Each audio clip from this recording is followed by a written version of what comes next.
hizo en la universidad en Estados Unidos. Tenía 4, empezamos con que tenía 2 y ya sabía leer y escribir. Con 4 años sabía más de 5 idiomas. Con 8 a 9 años lo declararon sabio y había terminado a los 12 años la universidad. Y una de las cosas que le dijeron, o lo que él decía, es que él quería demostrar con la ciencia al mundo de que Jesucristo y Dios era real. O sea, siempre estamos luchando con la ciencia, que la ciencia sabe, pero él con la sabiduría que Dios le ha dado, él mismo decía, la sabiduría que Dios me ha dado la quiero ocupar para demostrarle al mundo que Jesucristo y Dios es real. Y entonces empezó a tomarse un tiempo para, lo estaban presentando en una televisión y le preguntaron, ¿cómo vas a poder decir que Dios existe? Dice, bueno, lo que tengo que decir es largo, dice, no sé si van a aguantar, pero voy a dar 2 razones. Y tomó la teoría de la relatividad. Tomó eso y lo explicó. Cuando terminó de explicar, no servía la teoría esa. La teoría de Darwin tampoco. 3 teorías que han presentado, ninguna de las 3 se podían sostener en sí mismo. Y empezó a explicar cómo Dios te da sabiduría para poder entender su palabra, porque su palabra está escondida, le ha dado a los hombres sencillos, como Pedro, como Juan, como aquellos que eran pescadores y eran del vulgo, le dio sabiduría. ¿Y qué más le dio? Revelación. Porque la palabra de Dios se entiende por la revelación que el Espíritu Santo da a nuestra vida. Y entonces me llamó la atención de que él empezó al revés de como empezamos nosotros. Porque nosotros somos personas que cuando nos dicen Dios no existe, y nosotros nomás queremos enseñarle que sí existe. En vez de preguntarle, ¿no existe y por qué? Dice que hay que tener más fe. Un ateo, para no creer en Dios, que uno que cree en Dios.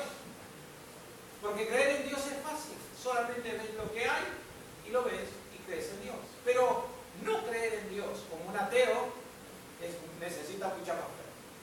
Entonces estas cosas que explicaba este joven, digo, 11 años,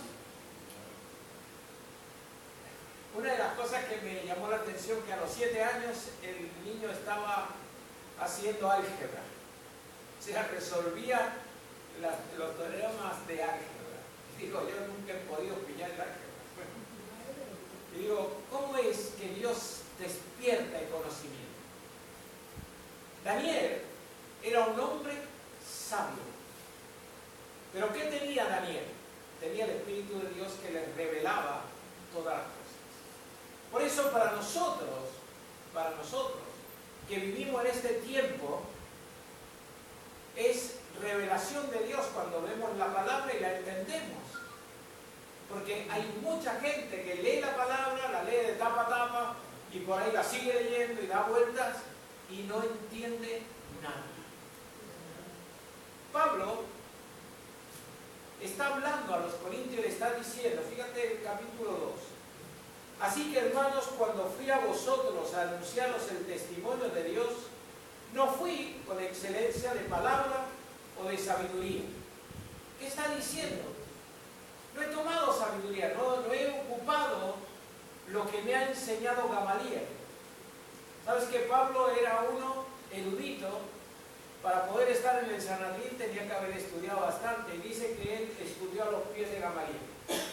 Pero todo eso, dice Pablo, todo lo que aprendí lo tengo por desechado, por basura. Dice, ¿por qué?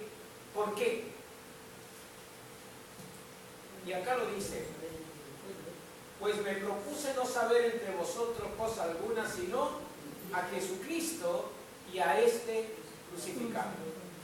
Y estuve entre vosotros con debilidad y mucho temor y temblor. ni a mi palabra ni a mi predicación fue con palabras persuasivas de humana sabiduría, sino con demostración del Espíritu y de poder, para que vuestra fe no esté fundada en la sabiduría de los hombres, sino en el poder de Dios. Y cuando nosotros entendemos que el poder de Dios se manifiesta a través de aquello que nosotros no entendemos, porque ¿cómo vamos a entender que alguien que es ciego comience a ver? Alguien que es cojo comience a caminar. El que tiene la lepra, Dios lo limpia y comienza a estar limpio. ¿Por qué? Porque nosotros recibimos esas cosas por revelación, creyendo que la palabra de Dios, Cristo crucificado. ¿Amén? Cuando hablamos de Cristo crucificado tenemos que entender que era un hombre como nosotros y que pasó una serie de circunstancias. ¿Por qué digo, era Dios? Sí, era Dios. Pero, ¿qué hizo? Se metió en un cuerpo humano para poder luego decir, si yo lo hice, vosotros también lo podéis hacer. Y para que entendiéramos que a través del derramamiento de la sangre de Cristo podemos ser justificados de nuestros pecados. ¿Cómo es posible que por la sangre de otro nosotros seamos justificados? Y fíjate que el derramamiento de sangre comienza allí con Adán. ¿Sí? Yo digo, si habían 4 personas y una se hizo mal, tenemos un 25% de la creación mal. Hoy día, ¿cuántos millones somos? 7.000 millones. 7.000. Y los que no están contados, 8.000. 7.500. Bueno, ya vamos a poner números redondos, 8.000. 8.000, ¿cuánto es el 25%? 16. 2.000 millones de personas que tienen una maldad de asesinato. Cuando usted mira un poco el noticiero, cuando ve el noticiero internacional, se agarra la cabeza. Es impresionante la cantidad de muertos. Y digo, ¿Dios por qué permite esas cosas? Porque estamos llegando a los últimos tiempos. Y en los últimos tiempos va a haber amadores de sí mismo, va a haber gente que va a estar diciendo una cosa que no es. Y si no, escuche un poco algunas partes del noticiero. A mí me daba risa esta semana porque estábamos viendo en Isaías, que estábamos viendo en Job, cuando Dios le dice a Job, ¿has visto el círculo? ¿Dónde estabas tú con el círculo de la tierra? Y ahora aparecen algunos que son que la tierra es plana. Causa gracia, ¿no? Pero el que se lo inventó no es que le cause gracia, le está dando dividendos, le está dando dinero. Y entonces la Biblia se hace realidad hoy, donde dice amadores de sí mismos, que están buscando su propio bien, que están buscando su propio dinero, que están buscando sus propias cosas, pero eso trae a la gente confusión. Pero a nosotros, que hablamos de Cristo como Señor y Salvador, nos traerá vida eterna.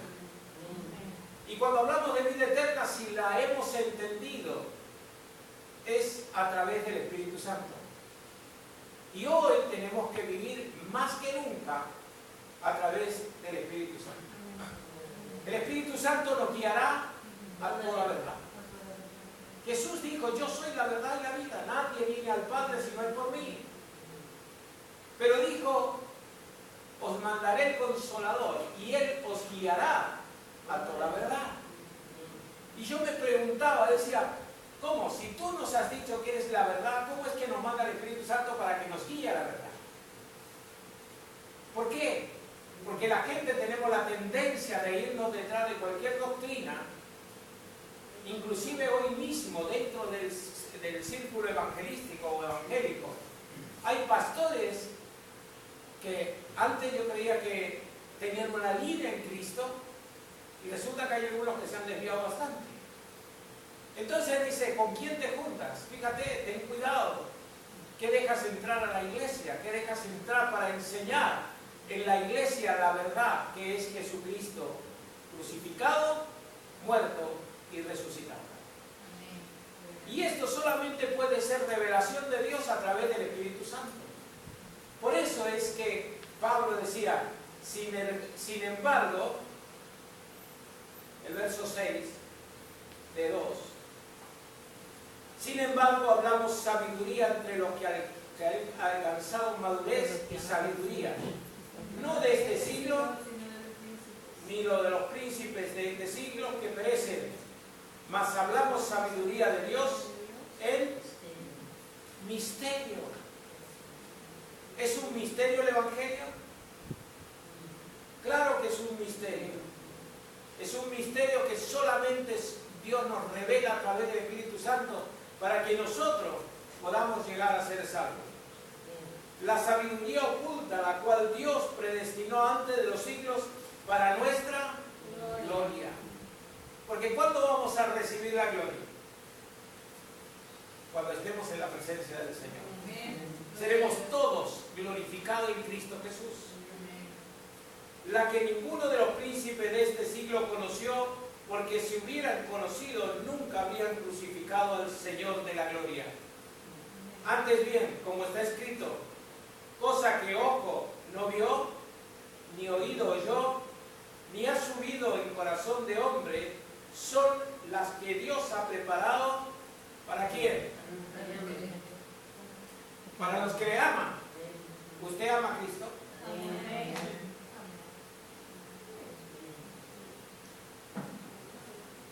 ¿Usted ama a Cristo? Despiértese, diga amén, pero con ganas. Porque así nos pasa a veces.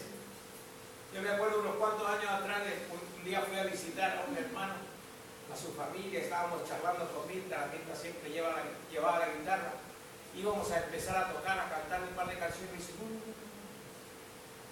que los vecinos no saben que soy evangélico. Dijo, sos un evangélico de la secreta.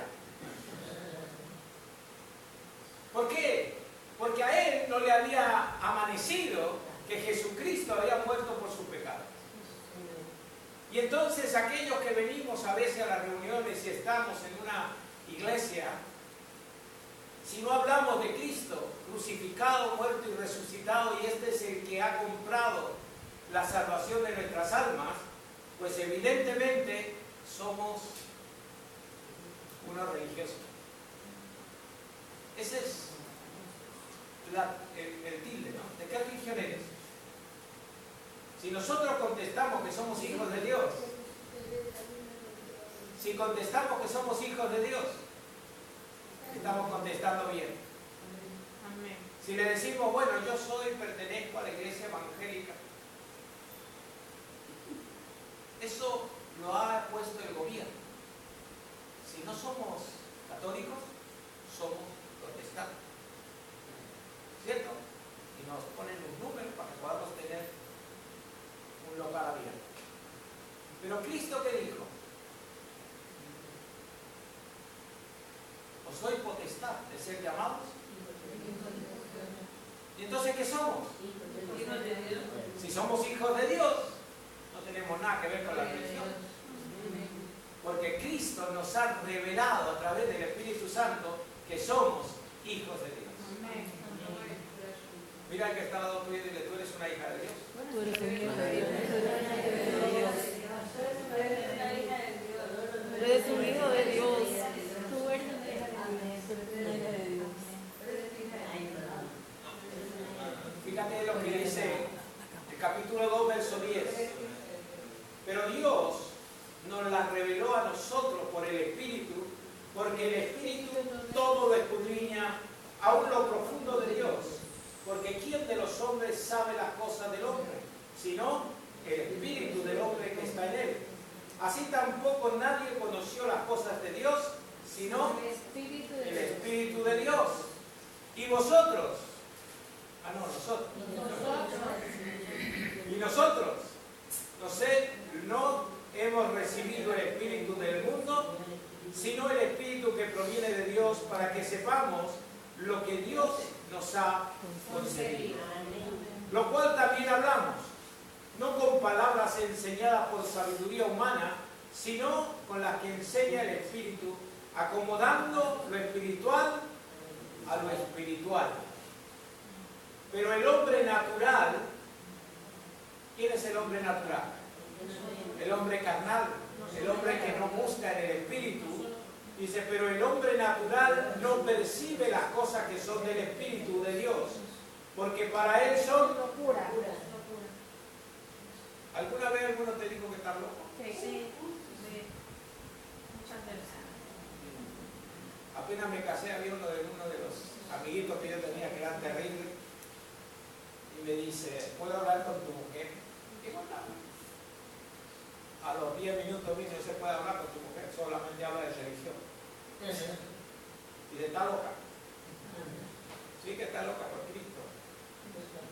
Dice, Dios, porque para él son locura, y no pueden entender porque se han de discernir espiritualmente. ¿Qué necesitamos pedirle al Señor? El Espíritu Santo. Discernimiento a través del Espíritu Santo, ¿verdad? Porque cuando se abre el entendimiento espiritual, cuando llega a nuestra vida el Espíritu Santo y nos revelará todas las cosas. En cambio, el espiritual juzga todas las cosas, pero él no es juzgado de nadie. Porque ¿quién conoció la mente del Señor? ¿Quién le instruirá? Mas nosotros tenemos la mente de Cristo. Amén. La mente de Cristo nos va a llevar a tener revelaciones de la palabra. Usted se pone a leer Apocalipsis, le pide que el Espíritu Santo le revele, y de pronto solamente va a estar hablando de Apocalipsis. Y si mira lo que entendí. Y a lo mejor se junta con una amiga o con su pariente y dice, ¿sabes lo que he entendido aquí en la palabra? Esto. Dice, ¿qué está leyendo? Apocalipsis. Te va a volver más loca de lo que estás entendiendo. Revelación de Dios necesitamos. ¿Qué le dice el Señor cuando estaban todos mirando que el Señor iba a la presencia de Dios? Habían como 500.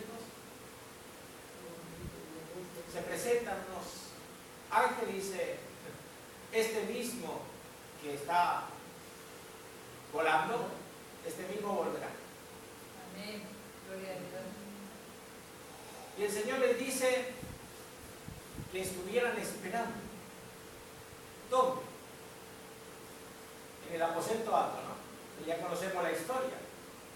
Que vino el bautismo del Espíritu Santo.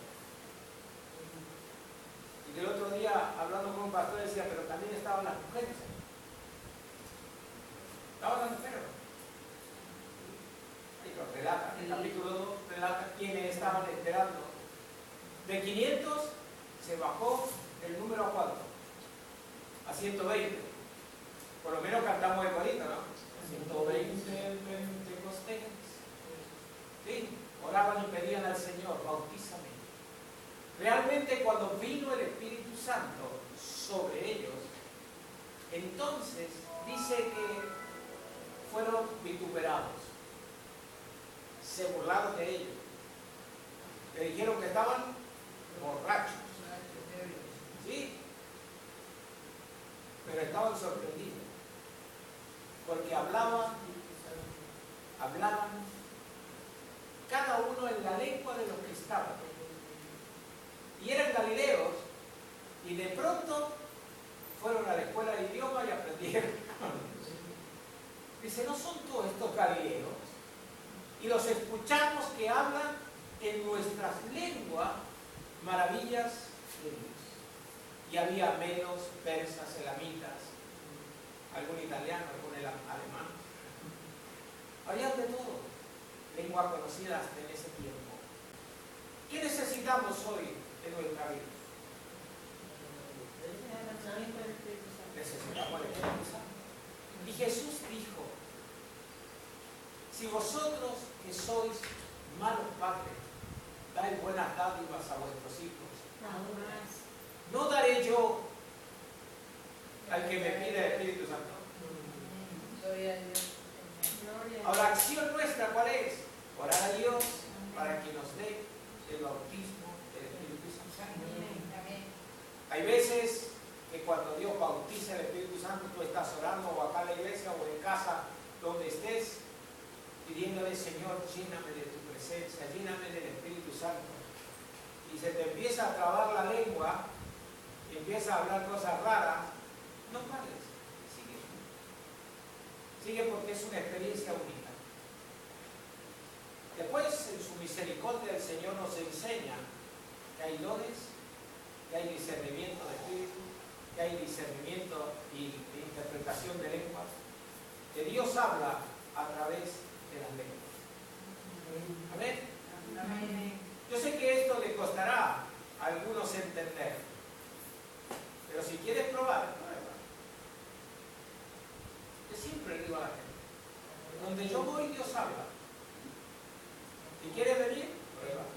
A ver si es verdad. Eso es lo que me dijeron a mí cuando me predicaron el Evangelio. Me dijeron, donde yo voy, Dios habla.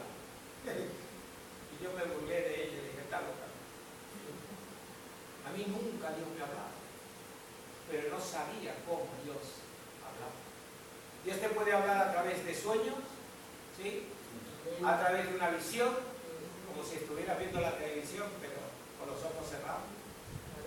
Te puede hablar a través de la palabra, a través de la Biblia, que es lo más correcto, porque sería lo más seguro. Dios puede hablarte a través de una circunstancia, de una situación. Él está siempre dispuesto a hablar. Ahora, ¿estamos nosotros dispuestos a hablarle al Señor? Bueno.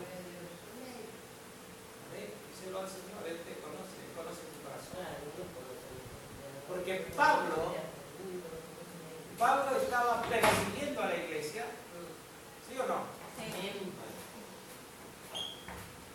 Era Saulo, ¿no? Sí, era Saulo de Tarso. Él estaba ahí mirando cómo lo apedraban a Esteban. Pero de pronto, yendo a Damasco, se ve rodeado por una luz grande y cae en tierra. Algunos especialistas, ¿no?, dicen, y se cayó del caballo. La Biblia no lo dice. La Biblia dice que se cayó en tierra. Se supone, como él era uno de los que mandaba de los romanos, se supone que tenía caballo, pero no lo dice la Biblia. Pero sí dice que tuvo un encuentro con Cristo. ¿Sí o no? Amén. ¿Y cuál fue su encuentro? Se quedó ciego. Escuchó la voz que los que estaban alrededor de él no escucharon nada. Eso es raro. Porque siempre se escuchan las voces, ¿o no? Sí, es natural. Se ponen a hablar cosas allá afuera y aunque usted no quiera estar interviniendo en la conversación, escucha la conversación. Porque los oídos son difíciles de cerrar. O mejor dicho, no se pueden cerrar. Y la boca es más difícil de cerrar. Y eso que depende de nosotros. ¿O no? Y Pablo tuvo un encuentro con el Señor y fue a parar a un lugar. Y fíjate lo que Dios hace. Llama a un hermanito y le dice, tienes que ir a ver a este hombre. Y dijo, Señor, me está mandando a la muerte, porque ya era conocido lo que hacía el Pablito, que no era Pablito, era Saulito. Era conocido que hacía blasfemar a los hermanos y los arrastraba, los torturaba y los arrastraba a la cárcel. Pero ¿qué dijo el Señor? Dura cosa es dar voces contra la ira. ¿Qué le dijo? Es duro darle patadas a un clavo. ¿A ti alguna vez te ha clavado un clavo en el pie? A más de uno nos ha pasado, ¿no? Aparte del dolor que tenemos, tenemos unas cuantas semanas que no podemos sentar ni el pie. Eso es lo que le quería enseñar el Señor a Pablo. Por eso es que Pablo acá dice, yo traté de no ir a vosotros, a los corintios, a hablarle con palabras de las que yo había aprendido. Porque a los pies de Gamaliel había aprendido la ley. Sino que fui a vosotros a hablarle de qué? De Jesucristo y a este crucificado. La sangre de Cristo nos limpia. Cuando hablamos de la cruz, ¿qué podemos decir de la cruz? Y yo siempre digo, cada pastor que pasa por aquí o cada pastor que escucha una predicación, siempre está hablando de la sangre de Cristo. Y es necesario que le comentemos o que le digamos a la gente que Cristo murió en la cruz, pero antes de morir fue azotado, le pusieron una corona de espinas, lo crucificaron, lo alzaron y un romano le atravesó el costado con su lanza. Y ahí dice que salió sangre y agua. Yo, cuando apenas empecé con esto, le preguntaba al pastor, oye, ¿y el agua por qué? Y me decía el pastor, dice, es que cuando un cuerpo le sale toda la sangre, comienza a destilar agua. Claro, yo lo escuchaba al pastor y bueno, se inventa cada cosa para que sea verdad. Porque todavía no había recibido revelación de la palabra. Pero cuando la palabra fue revelada a mi vida a través del Espíritu Santo, entendí que realmente todo el vertido de la sangre de Cristo era para limpiar mis pecados. ¿Amén? Díselo al que está al lado tuyo, la sangre de Cristo te ha limpiado los pecados. La sangre de Cristo te ha limpiado los pecados. La sangre de Cristo te ha limpiado todos los pecados. La sangre de Cristo te ha limpiado todos los pecados. Si te ha limpiado todos los pecados, eres libre. Amén. A mí me gusta que por ahí viene el diablo y te dice, pero lo que hiciste tú cuando eras jovencito, no se olvida, tienes memoria. Pero Dios, a través de Cristo, te limpió de los pecados para que puedas llegar a la vida eterna.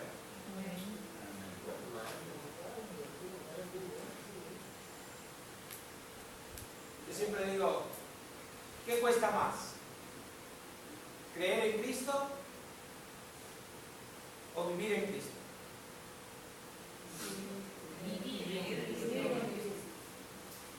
Porque creer en Cristo, hasta el diablo cree. Hasta el diablo cree y tiembla, dice. Pero vivir en Cristo, una vida en santidad, una vida como la que el Señor ha preparado, ¿para qué? Para que tú des testimonio a tus vecinos, a tus amigos, a los de tu trabajo, ¿no es cierto? Cuando te conocen, están conociendo a Cristo. Amén. Amén. Ahora, ¿qué podemos decir nosotros de Saulo? Solamente es historia. Pero ¿qué podemos decir de Pablo? De Pablo sí podemos hablar, y es el que más cartas ha escrito. Ha escrito cartas a los romanos, a los corintios. ¿A quién más? ¿Nos ha escrito una carta a nosotros? ¿Sí o no? Yo cuando leo Hechos de los Apóstoles, que es el libro que todavía no se termina de escribir, digo, gracias Señor por permitirme estar en este libro. ¿Sabes por qué? Porque cuando estemos en la presencia del Señor y el Señor abra los libros que tiene escrito, y cuando Él empiece a llamar por los nombres, ¿te llamará o no? Te va a llamar Cristo. Amén. Tienes que tener seguridad. ¿O no? Amén. Gloria al Señor. ¿Sabes qué pasa? Que si no tienes seguridad y estás confiado en esto, el diablo te puede hacer una escabechina. Porque la duda, ¿qué es lo que es la duda?